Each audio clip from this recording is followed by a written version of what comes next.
Hey everyone, welcome back. Boy, do I have something brand new today to show us. So this is the brand new wave from 2026. It's the first wave we're gonna have. These dinosaurs were shown off for a few seconds in San Diego Comic-Con, and then we didn't hear much about it, and we saw a couple of them during Beyond the Gates last month, but we did not get to see Dryosaurus himself. So this one is pretty cool. It's interesting.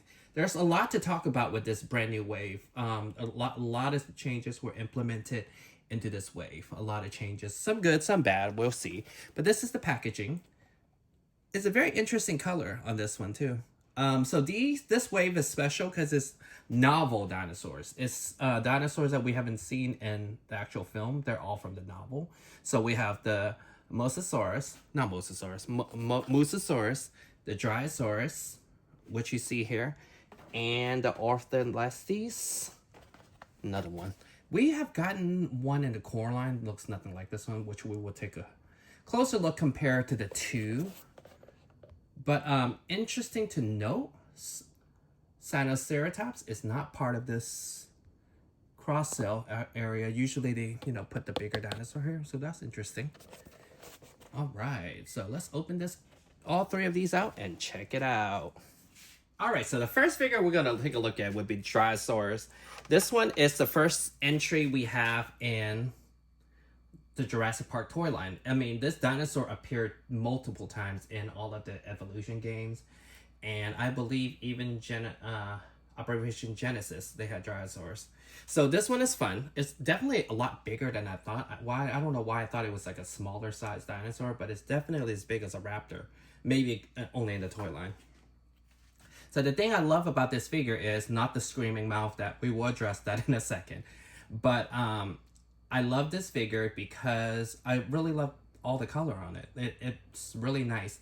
We originally saw a glimpse of it at San Diego Comic-Con, and everyone in the community freaked out because they saw the picture of his mouth open. They're like, there's no articulation in the mouth. What's going on? What's going on?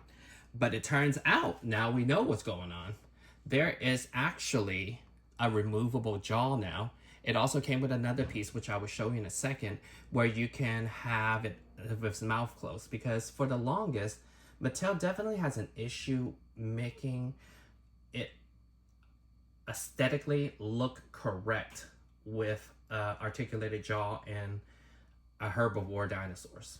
I don't know what it is, but it just makes it very big old cheeks and everything just didn't look right. So we will address that in a second. So color-wise, I'm not sure if it's because of True FX, but I love all the decos on this. So we start out with the cream. All the way down on the back, there's some brown. It looks almost like the Iguanodon Amazon exclusive that it came out. And then you got some green that is similar to the color of the Mengengosaurus that we have been getting, along with some nice brown spots in the back. It has this beautiful, beautiful patterns all over the skin. It looks really nice in person. And then you got the same articulation that we know, the arms. And then he definitely has neck articulation. And then the head. His jaw really just crazy. And then it turns into the green that we have gotten from like the Baryonyx kind of, all the way down to the tail. Has a really nice long tail. Like proportion-wise, makes sense. And then also, it has these kind of yellow, almost gold-looking pattern. Really nice. So it does have a bendy tail, like all of the small sorted dinosaurs that we have. And it has the same articulation on the legs, on stuff. It stands pretty well. But let me show you the main part of this figure. Okay, all right, you stand there. So this is what I was talking to you guys about earlier. So this is the lower jaw, and then there's a peg here, and there's a little teethies. And then there's a peg here that we can take out the jaw and replace it with this one. So give me a second and I'll be right back. And we're back. So for all the people that the open jaw really bothers them, I get it. So as you can see, the lower jaw on this one, now it closes. It does make it look better. And it doesn't look overly weird with the cheeks, you know, when they have articulation. So that's pretty cool. It's all soft plastic on these things. But my only concern is now that you have extra pieces, it's going to be really hard to find complete ones later on. You know, if you're getting them off eBay or even like flea markets and things, because those pieces get lost. So who knows what would we end up finding, open mouth or closed mouth easier. And secondly, I would say glass eye is also missing now. As you can see, the eye here, it's just painted. On this side, painted. Normally, I mean, honestly, I like the glass eye. Makes the toy looks more superior. Makes the line look, you know, the dinosaur looks different than any other regular toy line. But I get it. It didn't always work. So, I got it. So yeah, this is the Dryosaurus. We can compare it size-wise. Well, now he doesn't want to stand. 1 second. Because I don't, you know, we never gotten a core line of it. We're going to have to just see what I have with Ghost here. As you can see, definitely a little longer in Ghost. A little bit longer. Height-wise, just about the same. Like I said, I didn't know it was that big of a dinosaur. I thought it was like a smaller size. But I guess it was pretty big. Alright, so that's this Dryosaurus. Let's move on to the next one. The next one that will be Mussaurus. My second one in the whole group that I enjoy. First thing first, I really enjoy the deco on this particular one. We have quite a few different deco, not just blue and gray. It has all different intricate pattern in there. It's really nice. So let's go over it.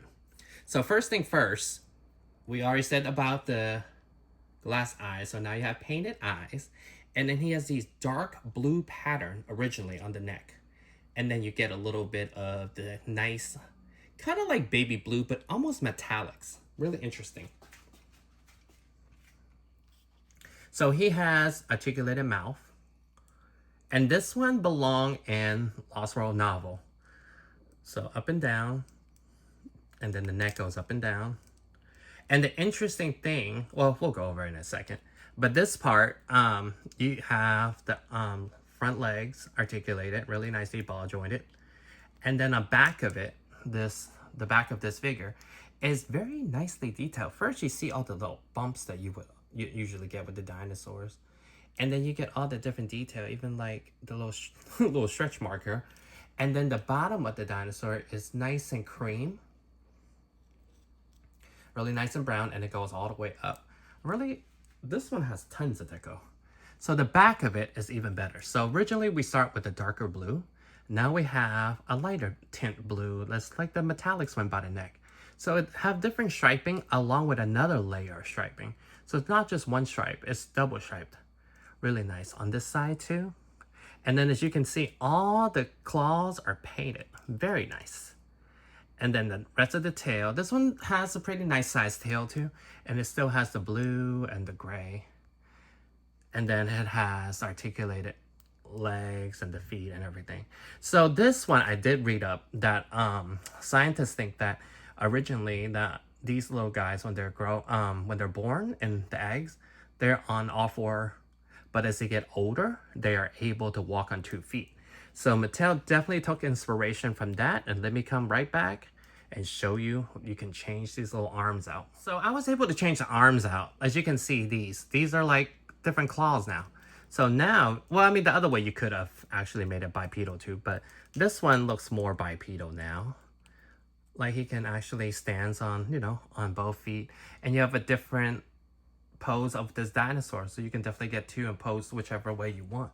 But these hands here, let me zoom in. So these hands here definitely comes off. They're basically like the human hands from Hammond Collection, so you can yank it off. No different than Black Series and Star Wars. So you can yank it off. So you have 2 different ways to really display this particular figure, which I enjoy. This one, again, like I said, final thought on it. It's my second favorite one from the wave. It looks very different from the core line counterpart. So I like it. I like it. Do I need more than one? Maybe not. Dryosaurus, I'll probably do 2 or 3, but this one's okay. So let's take it over and take a look at the next one we have. Actually, before we move on, let's take, actually, speaking of the older one, let's compare the paint is very similar. Let's compare it with the one we got from Dino Rivals. So this is what we got in the core line before. As you can see, it looks more like a whole baby sauropod, if anything. And the way they made this one, which is supposed to look almost sauropodish, maybe it is early ancestor, definitely different. Like, look at the head difference.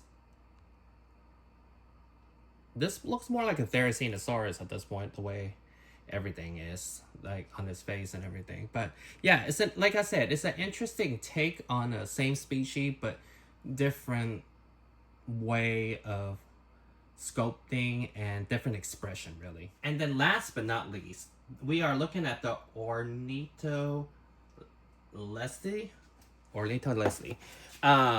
Again, we have gotten this particular species before, and it looks nothing like this one we got. So let's take a look at this one. So this one to me is more raptor-like. It's definitely an interesting carnivore. You know, it's definitely one thing I don't like is how the head and the neck doesn't really make much sense. And I get it's the feathery head, but it just didn't, maybe it needed a thicker neck or a smaller head, but just something's a little off over there. So it starts off with cream on his nose, and then you can see the teeth really nicely. Nice and sharp. And then you got feathers all over, and then you got the painted eyes, gold. We have the jaw articulation along with the head articulation, so he is able to, you know, do different poses along with the neck. Can go up and down. And on the back of it, he's mostly light brown, and then he has the darker brown, and you can see the patterns of feathers on top here really nicely. All the way down to the tail. And then the tail ends with the cream, like originally how it looked in the face. So the tail looks like a giant foxtail. I don't know if this dinosaur is just known to have a longer tail, or, you know, aesthetically it just made more sense for this particular figure. But it's very tail heavy, so it was kind of hard to even pose it when I originally did the video. And then it also has arm articulation, and all the claws are painted. So this one is really interesting. So like the last figure we looked at, this one also has changeable hands. So the first set of hands is this claw one. The second set is this gripping one. Pretty interesting. I mean, it's little details like that. I love that Mattel trying something different, and we're able to get more accessories to kind of, you know, have variety. If you have bought, you know, two, you can have two different ones displayed. So that's really nice. And then it also has some dark brown all the way down. So this one has raptor claws. I'm not too familiar with this particular species, but this one, this particular expression has raptor claws. Interesting. And then this long tail is bendable. So you're thinking, is this a brand new species we haven't gotten? Actually, it's not, because we have gotten this particular species before, but you would not recognize it because it looks nothing like this particular figure. So this we got, I believe, Dino Rivals, maybe, in the early days. So this is how the original expression from Mattel was. It has a longer neck. It looks more like Coelophysis. And it has a somewhat normal tail versus this one we got. As you can see, it does not have raptor legs originally, but now it does. Raptor feet, sorry. Yeah. So it's definitely different enough. It looks like a whole different dinosaur. So that's definitely something to think of. Like, do you need this dinosaur? I would think so. It looks different than what we have. So, like I said, I enjoy this one. This one is, honestly, my least favorite in the whole group. It's not a bad figure by any means, but it's hard to pose. And other than that, I really enjoy the hand accessory too. So let's go final thought on all our figures. All right, so final thought on this particular group. It's a pretty cool wave. I feel like Mattel took a lot of risk with having only novel, you know, mentioned dinosaur versus anything we would know from the film. So I don't know how this wave would do in retail. Maybe it'll do fine, being that it's still dinosaurs. And I would applaud Mattel for thinking outside the box, even though they did take out the glass eye in this particular wave. They added extra value into it. Each one of these dinosaurs gained a new accessory. You know, Dryosaurus is able to have articulated mouth because, again, they have the worst luck with making articulation for the herbivore dinosaurs. So, you know, thank you, Mattel, for thinking outside the box and trying something different. Secondly, this little raptor-looking guy, again, like I said, it's my least favorite one of them all, but by no means it's a bad figure. It's just, I think that, you know, we've been screaming, we need more proportional dinosaurs. And finally we got something more proportional, but it's kind of heavy. So he's kind of hard to be posed standing. Well, now he's standing. Pretty cool. So now he's standing, but, you know, all different, you know, different dinosaurs for different people. But this one definitely looks different enough where you probably want it in your collection because the last one just does not look anything like this guy. And last but not least, this one, Mussaurus. I kind of like it. I do. It's the second favorite one in the whole group. I just have a little issue with the head. It looks very Therizinosaurus versus the cute little sauropod that we got originally. But I really will say this one, the deco really got me. I really like it. And I like that this one with the hand accessory differently, you're able to pose it bipedal or, you know, standing on all fours. So that's something nice for people that, you know, army build or herd build. But yeah, so that's pretty interesting.